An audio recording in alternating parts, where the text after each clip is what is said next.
welcome to another edition of History in Your Own Backyard. I'm Danielle, and today we are speaking with Miss Shorty Meyer from the AllAmerican Professional Girls Baseball League. Right. It is so nice to talk with you. You are truly a living legend right here from Aurora, Indiana, correct? That's correct. All right, so now when you started playing ball in 1944, you were one of the youngest players in the league, correct? At that time, yes. All right, so tell us, how did you get into playing baseball? Well, let's see. First of all, I learned a lot of it from the home. I had 5 brothers. Okay. And they all played ball. Mm-hmm. And every time they went out, they were all on a ball team. Anybody to give them a uniform, they would be out there playing for that team, if it was church league, industrial league, or any league. And every time they went, they took me along. And I was a little thing too at that time. But before all that started, at home, they worked with me when I just grew up. That's all I've ever known, is playing ball. They would put me up against the barn and they say, hey, you catch it or you get killed. So I learned to catch it. Sounds That's where good. I started when I was just real small. But then after they got to go in the league, they put me out on the field. And every time they would go into bat, I would take their position. And it was always infield because my brothers, most of them played infield. So that's where I wanted to play. So I get on shortstop, and my brother on shortstop would go into bat. Well, I would take his position. Then when my brother on second, I had 5 brothers now, and then he go on his second, I'd take his position. Now when I got the first, I was a little short, but I still took his position because I got experience playing on the infield, you know, and I always liked grounders and far.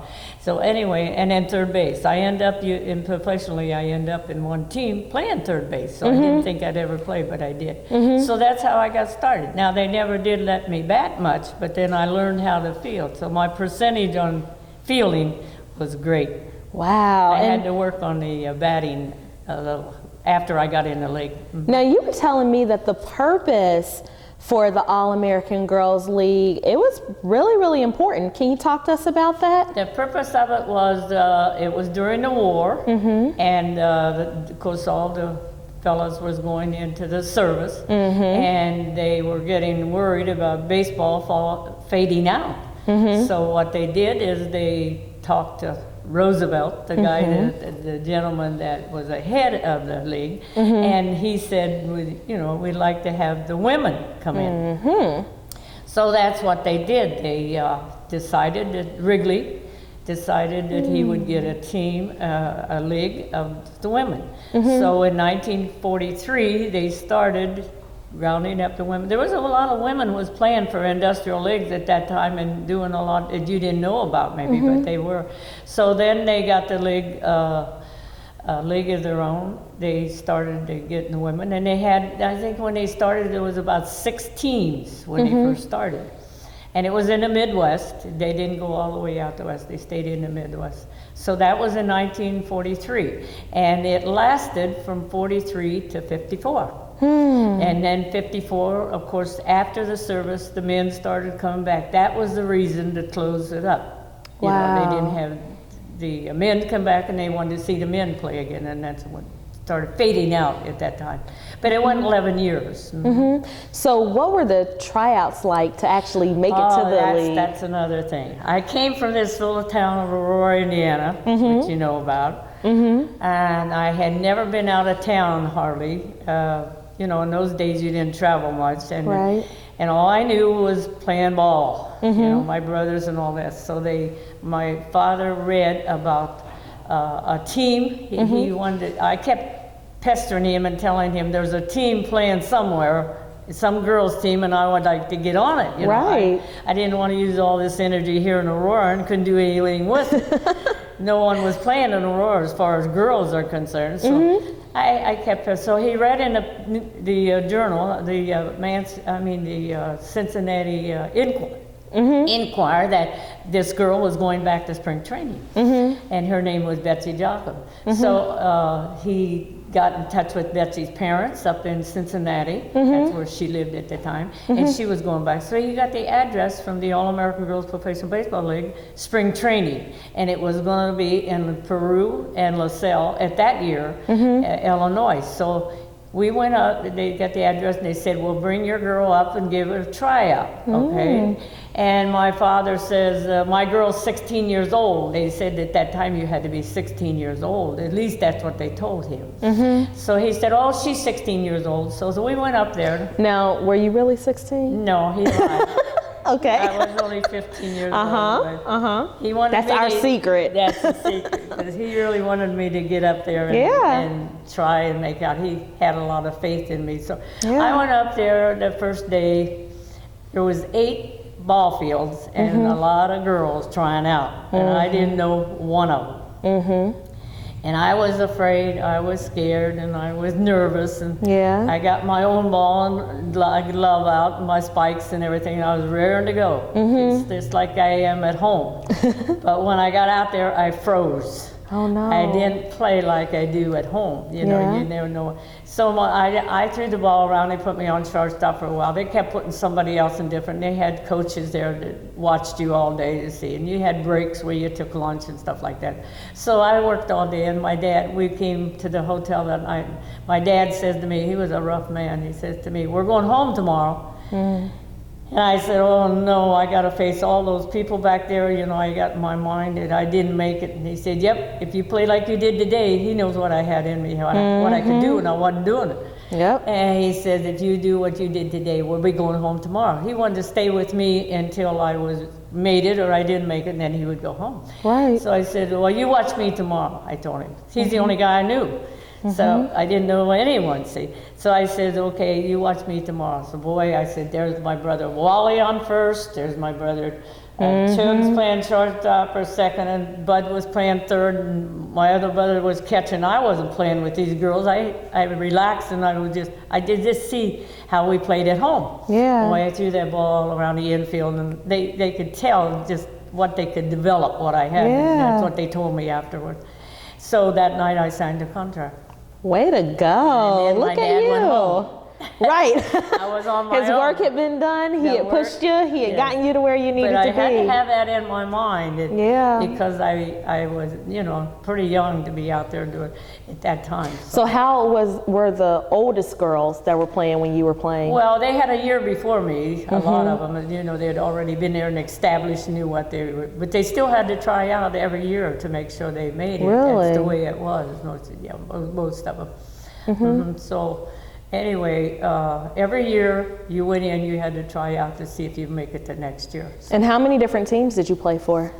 I only played in All-American for 2 different. I was signed up first at Kenosha. And where was that? I went to Minneapolis. Now, Minneapolis only lasted 1 year. Where was the Kenosha team? Wisconsin. Okay. Okay, so you were kind of far away from home. I was far away from home. Yeah, wow. Yes, at first, well, they have chaperones, and they noticed that I was a little homesick, and she worked with me. And then the girls, you know, sort of got around me and helped me. They knew I had never been away from home before. You had a lot of friends. When you get on a team, then you seem like to be family. And they helped me a lot. They knew I was the youngest, and they helped. But they all, even to this day, remember when I went in and I was homesick. I mean, you know, I hadn't been out very much, and they knew that I needed help. So they had 2 girls to prepare and pay dancer. They took me in, and helped me, and to get used to day by day on the traveling and everything like that, plus the chaperone. Wow, so I bet you got to see a lot of the states just as a part of being, you know, a part of the league, right? Right. We traveled a lot in those days. We traveled on bus, and then one time, we went on a train one time. And it was a troop train, and that was exciting. 15 girls getting on a troop train. Now, you told me that there were somewhere between 8 and 10 teams that were all a part of the league back then? Yes. Okay, and then you also said that there were 300 girls that started off. Yes, there's quite a few started out, but right now, this year, there's under 100. Okay, but you all still get together every year? Yes. All over the states to see each other and to reconnect? Yeah. We have a reunion every year, and it took a while for them to find me. At first, they had so many they had to find. We're still looking for some of our girls. In 1988, they inducted us in the Baseball Hall of Fame. That's all of us. Everyone that has ever played in the All-American Girls Professional Baseball League, they are in the Baseball Hall of Fame in Cooperstown, New York. And we're really happy about that. And we have been there twice. They've had us there twice. We went there. The last time was in 2012. We had celebrated our movie, League of Their Own, and it was 20 years at that time. So we even had, at that time, 2 of the stars was in a movie. Marlo was one of them. I know everyone knows Marlo. Marlo was only 19 years old when she was in the movie, and the time she came in 2012, she's 39 years old, and she stayed with us the whole week at the hotel. We were able to take pictures with Marlo. She come down in the lobby every night and talk to us. She was just like one of us, and she really enjoyed it, and we enjoyed having her. And then we had a second baseman that played too. I forgot her name at the time, but she was there with Marlo, that was in a movie for the whole week. She stayed with us at a hotel in Syracuse. We had buses that took us to the Hall of Fame. But our hotel was in Syracuse, and when we went over there for the whole day, and they were very good to us. We all stood on the steps of the Baseball Hall of Fame and sang our theme song, and that was something. The chill just went through you when you stood there in the Baseball Hall of Fame and sang our All-American song, and that we really enjoyed. But the Baseball Hall of Fame means a lot to everyone. And then we go to the Major League ballparks. We had started that, and Milwaukee was the first one that had us, and they had a nice tailgate party for us and everything. But it's very interesting. When you go to a Major League ballpark, that is as far as you can go. Yeah. That is great. So now, were there any other girls that were playing in the league with you from Indiana over those years that you played? Yes, we had quite a few from Indiana. Okay. Fact, anybody else from Aurora? None in Aurora. So you're one of a kind. They never heard of Aurora. In fact, they kept trying to put me in Illinois. Oh, okay. I had my baseball cards for one made up, and I kept telling them it's Indiana, and they kept putting Illinois. And then when I go to bat, a lot of times they say Ann Mars from Aurora, Illinois, but I knew where I was born, and I put it down, but they seemed to, they thought I made a mistake. So you just were out on the field, you would just roll your eyes and keep on playing. That I am proud to be from Aurora, Indiana. I can tell, and I'm sure they're proud to have you from here too. That's quite an honor. Absolutely. And then even today when you and the other ladies go and they honor you at these different ball fields, you all get to go down on the field and you get to make your V. And what are some of the other honorary things that you all get to do? One day when we're on on our reunion, we spend one day just signing autographs, having pictures taken with us, and things like that. And we talk to them about the All-American. They come, they bring anything, dirty tennis shoes. We've had them to bring, but mostly baseballs. They'll bring them in. But we spend time and we talk to them. And spend time with them, especially the children. Absolutely. They're very interested. They come up. My grandma remembers you. I don't, but my grandma. and I came with my grandpa. He used to see you. So we will feel highly honored when they bring the kids. And I spend a lot of time talking to them. And they want their picture taken with you and stuff. It makes it it's good for us and good for them. What's one of your fondest memories of playing in the league? Well, the most important thing I say is to get in the league as young as I was. I felt that was quite an honor in itself, because there's very few that got in at that age. And you had your dad pushing for you too. Yes, that's right. Yeah. I didn't get up and hit a home run with the bases loaded, to be honest. But I worked very hard at it every day, because I knew I was behind the rest of them a little bit, because they had more experience. You know? And I wanted to get that experience, and every year I did. So I just kept rolling along, and things worked out for me day by day and on the field. And I lived in a cold country, you had to be in shape when you go for spring training. So my brothers and I, he helped me because we just put the furniture out. We had a great big room, and we just played ball all winter. And we'd say, come on, let's go in the room and play ball. So we moved the furniture around and we played ball, keep in shape our arms. And then I learned a lot. Of course, I learned a lot in the summertime too when I was working with them. I had a brother that was so good. He played shortstop. If he hadn't gotten shot in the leg, in the service, he would have been playing Major League Baseball. And he's the one that really taught me a lot. And he was great. He was one of the best around here, really. So what would be your message for young women like me or for other young girls who are interested in sports? Maybe they've been told, that they can't do it. What would you tell us? There's no limit of what you can do today. In those days, if you went out and played ball as a young girl like me, it wasn't good. You know, that they just didn't do it, you know. Yeah. And it was hard to get. No, don't play at that Shorty Meyer. She's a tomboy. Well, now tomboys make a lot of money. That's right. It pays off. It pays off. That's right. Absolutely. And today, with the equipment you have, I watch the University of Arizona. Those girls, they go to, they go all the way in softball. They won a few years ago, and I watched them, and I've been around them, and the equipment they have, and the opportunities they have nowadays. You can go anywhere and get a scholarship. That's unheard of when I played. When I went to college, I don't know if you like this story, but I was playing ball with the boys because the girls couldn't catch me. And I got hauled in. They called me into the president's office. Hey, you don't play ball with the boys. And I said, oh, no. They didn't have a gym and stuff I could do, by myself. And they said, no, we don't do that here.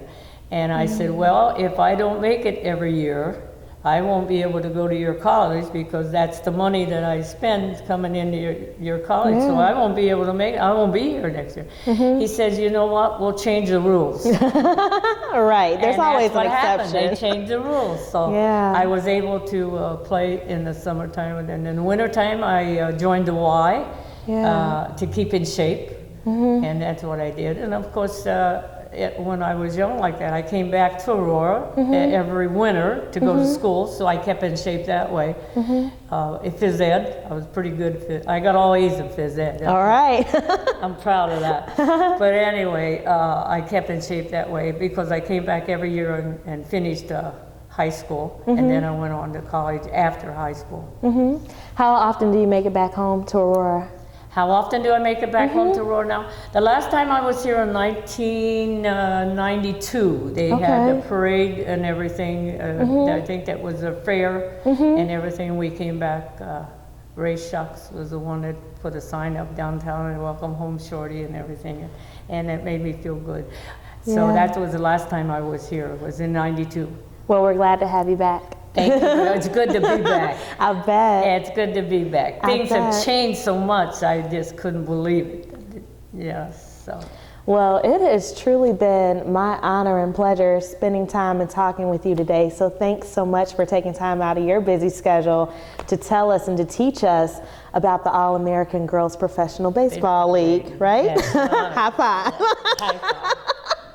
I enjoyed it very much. Thank you so much. And we're proud of the All-American Girls Professional Baseball League. That's we want it to live on. That's right. Thank you so much. Okay. Ready? Yeah, I'm always ready. You gotta get up early in the morning and get ahead of me. I get her laughing. She's laughing. All right. Thanks so much for tuning in to another edition of History in Your Own Backyard. Today we spent time in beautiful Aurora, Indiana, speaking with Miss Ann Meyer, better known as Shorty Meyer, from the All-American Girls Professional Baseball League. She's truly unique and she's truly in a league of her own. Remember, travel slowly and stop often. We'll see you next time.